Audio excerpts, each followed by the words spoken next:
بسم اللہ الرحمن الرحیم۔ صرف 5 منٹ کا مدرسہ قرآن و حدیث کی روشنی میں 55واں دن 25 صفر المظفر۔ نمبر 1 اسلامی تاریخ۔ حضرت سلیمان علیہ السلام کی نبوت و حکومت۔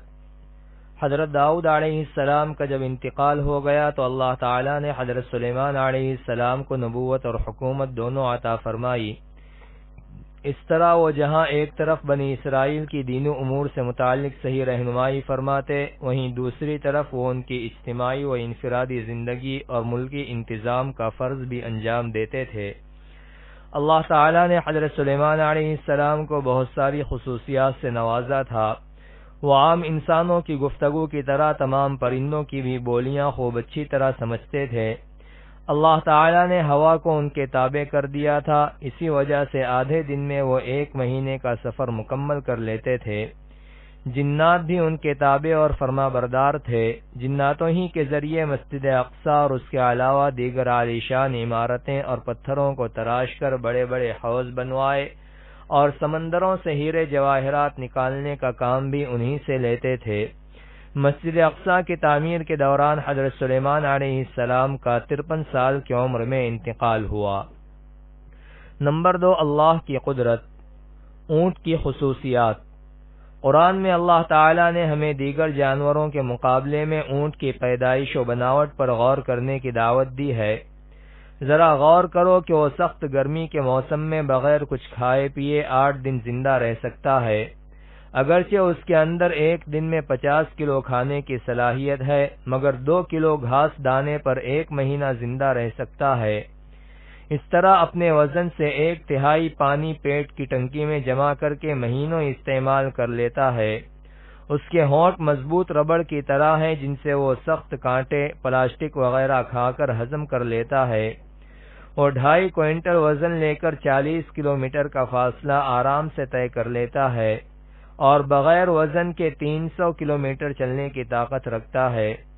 صحرائی سفر کی مناسبت کی وجہ سے اسے ریگستانی جہاز کہا جاتا ہے۔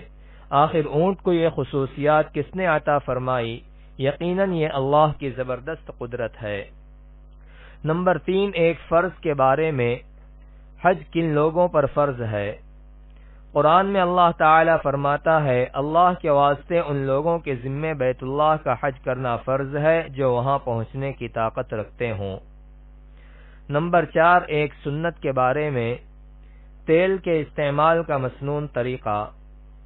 حضرت عائشہ رضی اللہ عنہا بیان کرتی ہیں کہ رسول اللہ صلی اللہ علیہ وسلم جب تیل استعمال کرتے تو اسے بائیں ہاتھ میں رکھتے، دونوں بھوؤں پر لگاتے، پھر دونوں آنکھوں پر، پھر سر پر۔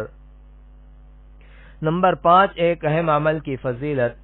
مسجد میں سیکھنا سکھانا۔ رسول اللہ صلی اللہ علیہ وسلم نے فرمایا، جو شخص مسجد کی طرف جائے اور اس کا ارادہ صرف یہ ہو کہ کوئی اچھی بات یعنی دین کی بات سیکھے یا سکھائے، اس کو حج کرنے والے کے برابر ثواب ملے گا۔ نمبر 6 ایک گناہ کے بارے میں۔ سود کا لین دین کرنا۔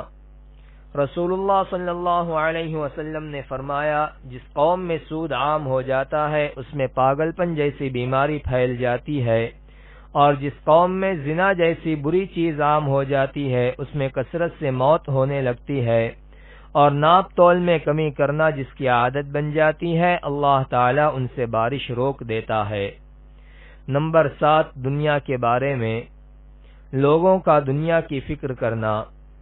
رسول اللہ صلی اللہ علیہ وسلم نے فرمایا، آخر زمانے میں ایک قوم ایسی ہوگی جو مسجدوں میں حلقے لگا کر بیٹھے گی اور ان کے سامنے دنیا ہوگی، یعنی دنیا کا تذکرہ، اور اسی کی فکر میں منہمک ہوں گے، تو تم ایسے لوگوں کے ساتھ نہ بیٹھنا، اس لیے کہ اللہ تعالیٰ کو ایسے لوگوں کی کوئی ضرورت نہیں۔ نمبر 8 آخرت کے بارے میں۔ فیصلے کا دن متعین ہے۔ قرآن میں اللہ تعالیٰ فرماتا ہے، بے شک فیصلے کے دن لوگوں کا وقت ان سب کے لیے مقرر ہے، جس دن کوئی دوست کسی دوست کے کچھ بھی کام نہ آئے گا اور نہ ان کی کوئی مدد کی جائے گی، مگر ہاں جس پر اللہ تعالیٰ رحم فرما دے۔ نمبر 9 طب نبوی سے علاج۔ ایک حفاظتی تدبیر۔ رسول اللہ صلی اللہ علیہ وسلم نے منہ کے بل لیٹ کر کھانا کھانے سے منع فرمایا۔ فائدہ: اس طرح کھانے سے معدے میں کھانا بڑی تکلیف سے پہنچتا ہے اور ہضم ہونے میں بھی تکلیف ہوتی ہے۔ نمبر 10، قرآن کی نصیحت۔